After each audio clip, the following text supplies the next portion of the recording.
Welcome back to Digi Bros, everybody. Welcome back to Digi Bros. I'm steaming, man. I'm worked up. I went on a fresh fucking rant. Feels good.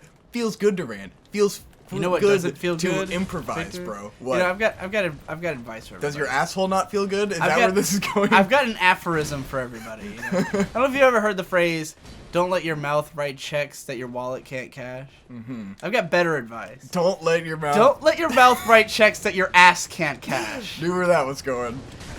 You know, you're thinking, because like once you're good at eating spicy food, it's like spicy food means nothing to you. You're just like, I ate a kind of spicy hot dog. Whatever. It's a little spicy. But then it comes out of your ass, and your ass is like, ah! What have you done to me? No, what is this? What have you done? See, your mouth, your taste buds, they can get used to spicy. Your ass never gets used to spicy. It just doesn't happen. I don't know. Maybe it does. Maybe if you eat spicy food like every day. You just get a fucking calloused asshole that could take. Can you build an ass tolerance to spicy my god! food? Holy shit! I'm actually gonna Google this. I'm gonna Google that. Can exact you build phrase. an ass Can you build tolerance? Can you build an ass tolerance to spicy food? Because that's the part. If I rub cayenne pepper in my asshole, will it raise my tolerance to having cayenne pepper in my asshole? I fucked this model. She bleached her asshole. If I get bleach on my t-shirt, I'ma feel like an asshole. Jesus. Yeah, but that's the thing. Like, everybody acts like they're so tough and cool for being able to take spicy food. Like, yeah, man, I ate the spiciest food. It's like, yeah. But then you know that guy's crying on the toilet How'd later. your ass feel the next day, buddy? How'd that, like, that guy... I'd love to imagine the fucking bro who's like, yeah, man, I'm the best at spicy food, and then later he's just like crying on the toilet. Yeah. It's like, Yeah, there was the story of that guy who booty. ate, this one dude went to, like, India or whatever, and he ate, like, the spiciest curry in the world. And, like, halfway through it, he literally, like, because he had to eat it within a time limit, right? Yeah. Halfway through, he became delirious and got up and started wandering around the town. What the fuck? Like, he literally had lost his mind from how spicy it was. And his wife had to track him down and bring him back so he could finish holy the shit, curry. he got a sight. And, yeah, it was, like, just that difficult to eat. By the way, this is, This fight's fucking badass, man. This is Gwendolyn, taken over. His body has been eaten by the His body is a wonderland. Pretty Oh, the arrows! God, this fight's fucking badass. This is definitely the coolest fight in this game, I think. One of the I hardest. still think the two guys, the brothers, are the best fight. The coolest one to me. Actually, I fucking love that fight. Like this fight, the brothers fight is cool, but it's a pain in the fucking ass. Yeah, I heard you had a. That was the you hardest thought it was one a pain for in the me. ass, but I thought it was. Like I mean, thought it this was hard, fight- but I thought it was fucking cool. This fight was a Holy very shit. close second for the hardest because the fucking raining arrows attack. I remember doing something I like got my first killed. try the first time. I got killed like seven. no, This second attack time, right here killed me like 7 times. Holy shit. 'Cause if you get trapped, you're just Fuck. dead. Yeah, If you you're kind of in have to it, run you're out. just dead. You have to Yeah. like wait it out basically. Well, you I can need to either- equip my other sword that was stronger. You can either actually. run behind him before he shoots, or you can just get the fuck out of the run fast away. But like, there's no blocking it. You can't even hide behind a pillar. Like, toughest spellcaster boss we've had. Yeah. Except for maybe the one fucking hardest boss in Dark Souls 2 that was But a like, secret coolest guy. bosses would be this boss, the brothers, and the dancer. Dancer's fucking rad. Just in terms of like the animations and stuff look amazing. I thought it was a shame I whooped its ass on my first try when I played. Nameless King for the arena, and would be my last choice for rad as well. Jon Snow. The final boss. The final boss is pretty fucking rad. Pretty fucking rad. But I think in terms of like the cool, like just what's going on, this is like the coolest boss. Like all the spells look awesome. The arena is fucking awesome with the flowing curtains and everything. Just knowing that it's where you fought Ornstein and Smo, but it looks totally different. Yeah. You know, really cool. What the fuck was I talking about? Oh, I guess I was talking about my ass and spicy food coming out of my ass. Definitely. All the That's shit literally coming out of what, your like, face we and talked your about ass. it more than I expected to, so I like forgot that that's what we were talking about. So on like the last 3 episodes, I was talking about my list of like stuff I've seen in media and the idea of like completing an entire medium. Yeah. And like I brought this up at the start of the last episode, never actually got to what I was gonna say about it. Really? Yeah. You had to take a shit too urgently. It couldn't be finished. But like I actually was gonna talk about comics because I was thinking like and like comics and wrestling. These are things that I find interesting. Because, like, my good buddy Jesse is a huge wrestling fan. He's been watching wrestling his whole life. And, I had never watched any wrestling. Yeah. Or known anything about it, really, until last year. Like, early last year, when Jesse started making his, Drowning in Kayfabe videos. Yeah. And, I find it fascinating, like all the stuff he has to say about it. I don't think I could ever watch it like regularly, just because. Yeah. Like I don't think the individual shows are that good or interesting. Yeah. It's like more the overall the history and the lore. Yeah, like knowing all of it is interesting, but. Oh my fucking god! I told you, you can't let it hit you at all. What? You have to just get out of it. God damn, There's no dude. surviving it. That's Fucking why I died wrecked. here so many times. Or him. My ass is blistered like Conrad's. Yeah. But anyways, yeah, like it's fascinating to know the history of it, but it's just like it's such a massive thing that it's like if you wanted to get fully immersed in wrestling, you have to watch fucking everything, you know? And it's really funny and interesting because like, you know, Jesse's been a longtime fan and wrestling has like weirdly gotten like much bigger lately because of Twitter. Because like so many people will talk about, like, all the wrestling fans will talk about every new thing that happens on Twitter, and it gets all these other people curious because they want to know about it. And then, like, the people who are really into it will talk about it a lot and get people interested. Like, you know, I was never interested, but now that I know so much context from Jesse, then I have more of an interest. And, like, I've seen it happen to a bunch of people. But I feel like from Jesse's perspective, he kind of, like, resents it to some degree because there's all these people getting into wrestling now who are into like the current stuff and have like no idea how much better it's been and like how many things have happened that are like you know where these storylines are coming from and what's really the most interesting stuff, you know. Like kind of like there's a lot of people who are super into the New Day right now because they're like the big fun wacky the 3 black guys who came out dressed as fucking Saiyans during the last big thing, like wow. Yeah, like super funny wacky guys, and like, you know, they're pretty good, but like Jesse would probably be like, you know, if someone was like, oh, my favorite wrestler is the New Day, he'd be like, what? You know, like, they've mostly been like, up until just recently, they weren't even that interesting, you know? But like, I wouldn't say I'm super interested in getting into wrestling as a medium, like as a thing to know everything about, because I'd much rather just enjoy it through Jesse telling me about it, you know? Because it's so not big, it's just one show, you know, like, if you hear one person tell you all the interesting stuff from the show, then you effectively know it. You don't really have to watch every single thing. Although, I will say that, like, there's this fantastic article that I don't remember if Jesse was the one who linked it to me, but I think he did. Cause I yeah, this is where it fucking follows me forever. Shit. Yes, you have to really keep avoiding. But there's this great article about the Attitude Era of wrestling, and it was, like, talking about how there's these moments that everyone remembers. They call them moments of pop, which you may have heard me use that phrase a few times recently because I really like it for just describing, especially for this game. Like, the Anne Orlando moment is a moment of pop, where you come up here and you're like, oh, fuck, it's Anne Orlando, you know? But this article was about how all those moments, what made them so memorable was the build-up to them. And that's the part that nobody talks about. Like, people talk about the big moments, but, like, what made those big moments interesting was that there was so much story going up to them. And that's, like, what wrestling's missing right now. It's, like, the big narrative and the big, like, characters that made those kind of scenes possible.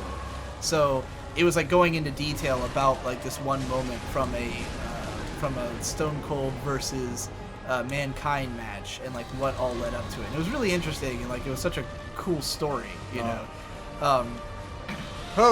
But, like, once you get articles like that, then it feels like, well, maybe I don't have to see it all because now this guy has made me appreciate the entire story. Like, yeah, sure, if I had just known the moment of pop, I wouldn't have got it, but now that you've explained the whole thing to me, I feel like I get it, and, you know. maybe it would be exciting to watch Oh, all of it, God. but I don't know. You know, I'm always the type of person who tends to be just as interested in the idea of something as I am in actually the execution. But like, but then it also gets me thinking about comic books, because comics, like, I always feel there's like too much for me to ever like read it all and get interested, right? But like, I don't know how long like alternative comics, like non-superhero stuff, have even really been a thing. Yeah. And it seems like there's not a ton of them. There's not like a whole like in the way that there is with like anime, where a new season starts and 46 shows come out.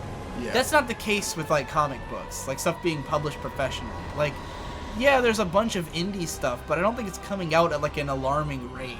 You know, it seems like you could probably manageably consume all the good indie comics and like have done so. Why did I do that? I don't know. You're stupid. And then even with the superhero stuff, all of it has there. You can do it. Is what I'm saying. You can read all the Batman. Yeah. You know, like eventually you'd hit the end, and it only publishes so fast. Like, comics are what, an issue a month, something like that. Am I right in that? Yeah. Like a 30-page issue a month or so. Yeah. That's not a whole lot. You know, like. Certainly, if you wanted to catch up on like the new 52, it wouldn't take very long. No. But you couldn't catch up on all 52 because that would be fucking insane. You could though. Yeah, I wonder if they're as readily available for like fucking torrenting. You know. I mean, it's like what, like Batwoman, right? I was collecting that. It was like 2 graphic novels a year. Yeah. It takes like 45 minutes to read a graphic novel, maybe an hour, maybe up to an hour and a half. You know, like because they're a little more dense than mangas, but like. That's like 2 hours. Like, if I bought all of Batwoman, I could read it in a day, you know? And if I bought every New 52 comic and read each one a day, then that's 2 months and I'm done. Not a whole lot of investment, you know? And that's all DC's doing right now. So, like, there, boom, I've caught up on a whole new era of DC, you know? Not that hard. And, like, and, you know, there's a lot of lists out there of, like, what are the best runs. Like, there was a time when, this YouTuber called Razor Fist, who's, like, a total douchebag, but he makes some interesting videos sometimes. He had a video that was like the top 10 Daredevil graphic novels or Daredevil runs, and like I was watching it and I was like, man, I could probably read just these 10 Daredevil comics and I will have as good, if not better, an understanding of Daredevil than fans of Daredevil. Like, I could immediately just be full on, I know everything about Daredevil now. You know, if I just read those 10 comics. I would know the whole appeal. I would know all his best stories. I would know what he's about. I'd be able to participate in any conversation about Daredevil, you know? And, like... You are right. Because the thing... This is a funny thing, is that with all of these superhero movies, there seems to be, like, so many people who care, right? Yeah. Like, a new Captain America comes out, and, like, suddenly... everyone you talk to seems to know everything about Captain America. Yeah. And I realized that maybe it's just that it's not that hard to know everything about Captain America. Because, like, I'm always shocked by the amount people know about these superheroes, because they don't seem like the kind of people who would have read all the comics. Yeah. You know? But then I realized you don't have to read all the comics. You have to read, like, 3 of them, because they constantly repeat themselves. Yeah. You know, they constantly catch you up on what's going on, and then read a fucking Wikipedia article, and you're done. You know? Like, Brandon Tolentino knows a lot about comics, but how many comics do you think he, like, actually reads? Not a lot. Because I know he doesn't keep up with the trades. Yeah. There's no way he's reading all the new shit, you know? So, like, his knowledge of Batman and stuff is probably more from people talking about it. Yeah. Like, probably more from, like, being on comic websites, and every time a new chapter that has something interesting happening comes out, then people talk about it online, and now you know? Yeah. Like... How many people do you think have actually read Civil War versus the number of people who know what happens in Civil War? Exactly. You know? Like, when Civil War was coming out, I knew Captain America fucking dies in it, because everyone talked about it. It was on, like, the news and shit, you know? So, like, yeah, I don't know. It's really interesting, like, when you look at it and then you go, maybe I could actually do this. Maybe I could, in the span of a few months, learn, like, all the cursory details about comics. Yeah. You know, like, enough to be able to participate in a conversation about it. You can get fit. You can get ripped in Right. knowledge. Yeah. get knowledge ripped in 30 days with Conrad Collins. I'm starting to feel like everything is easier than it seems. Of course. When it comes to media. Like, it all looks really daunting, but then once you actually get into it, you're like, oh, there's not that much, Yeah. you know? With the exception, really, of film. There's too many films, you'll never reach the bottom, you know? Yeah.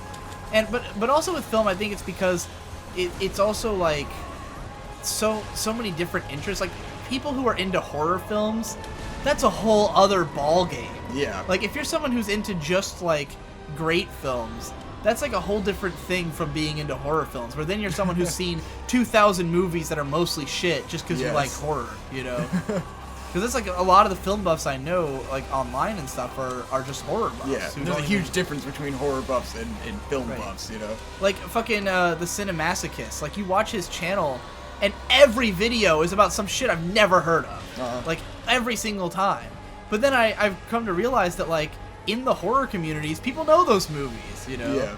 Like if you're a horror buff, then a Dario Argento film is, like, their city's fucking Citizen Kane. Like, everyone who's into horror knows who that guy is. And, like, if you're just a casual film fan, you probably have no fucking idea who Dario Argento is. Certainly being in film school, there's a divide between, like, you know the people who are there because they're into horror movies. Like, Right. there's a big percentage that are just people who are into horror and they aren't into anything else. Right. Anything they write is always horror.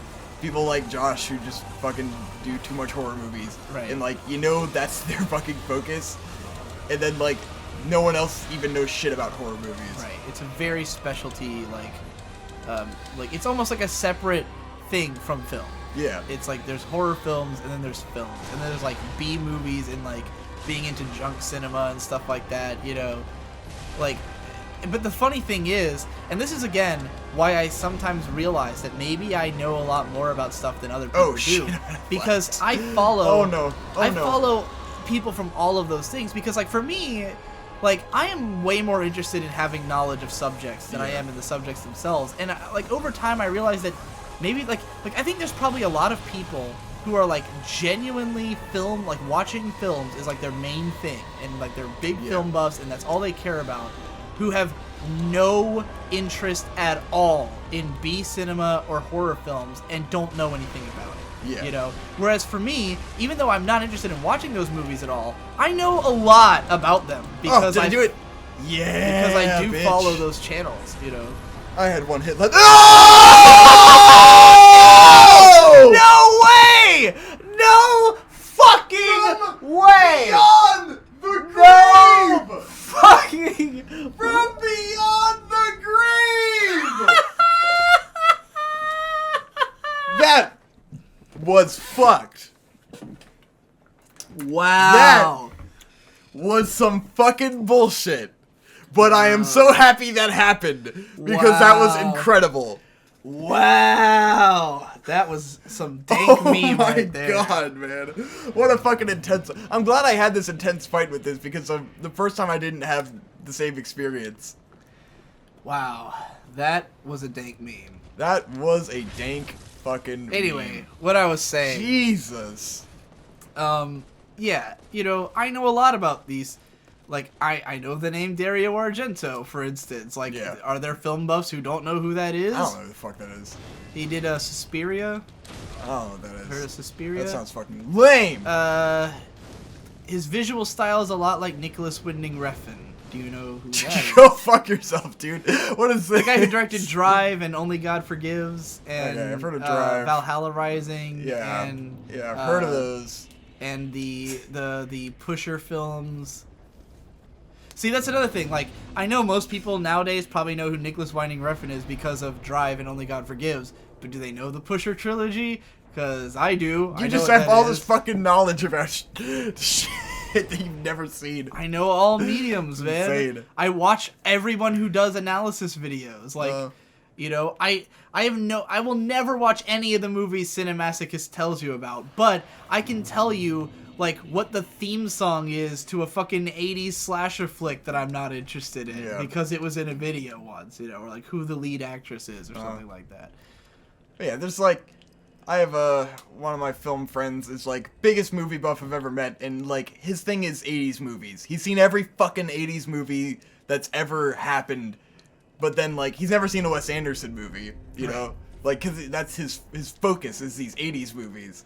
Like he has every like the DVDs, because he used to work at FYE, so he has a million fucking Blu-rays of like every movie that had to have come out in the 80s and 90s ever. Like, it's insane. It's like all the Terminator movies, all the fucking Alien movies, all the action movies, you know? If you like anything by like Van Damme, Schwarzenegger, and Sylvester Stallone. The Angry Video Game Nerd made this video a few days ago that's like 45 minutes long, and he has built a video store in his house. God. A literal like Blockbuster video store.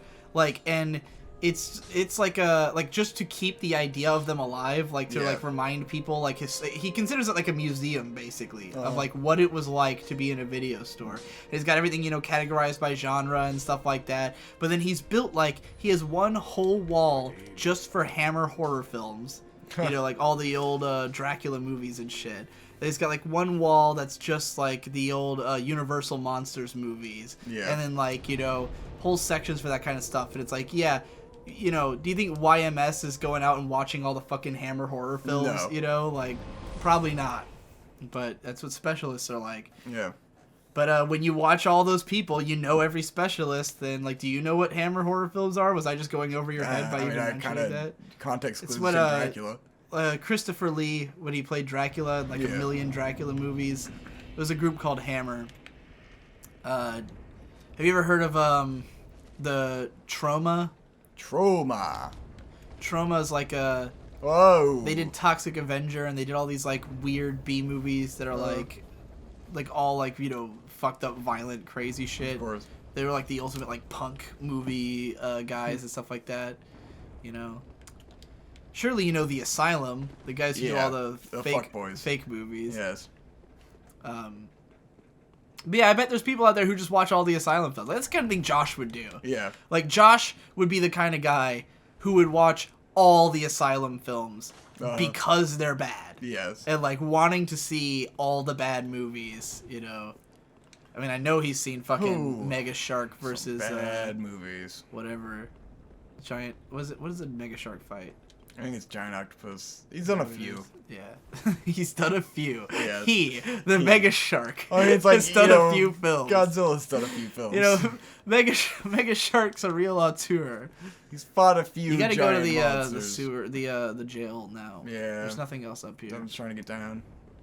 I wait for the elevators. Beeper, All I can think in my head is justice for one, justice for all. You get what you give when you're broken the law. Pruned up pig nose fucker. Is this even a elevator spot? Look Yeah. I don't think it's. Oh, there it is. Took fucking forever. All right. Next time on Digi Bros, I guess we're gonna go into the next big area. We killed a fucking major boss in this episode. We did the whole Irithyll display session. That was cool. Is that a whole episode? Since you got out of the shitter? Yeah. Wow.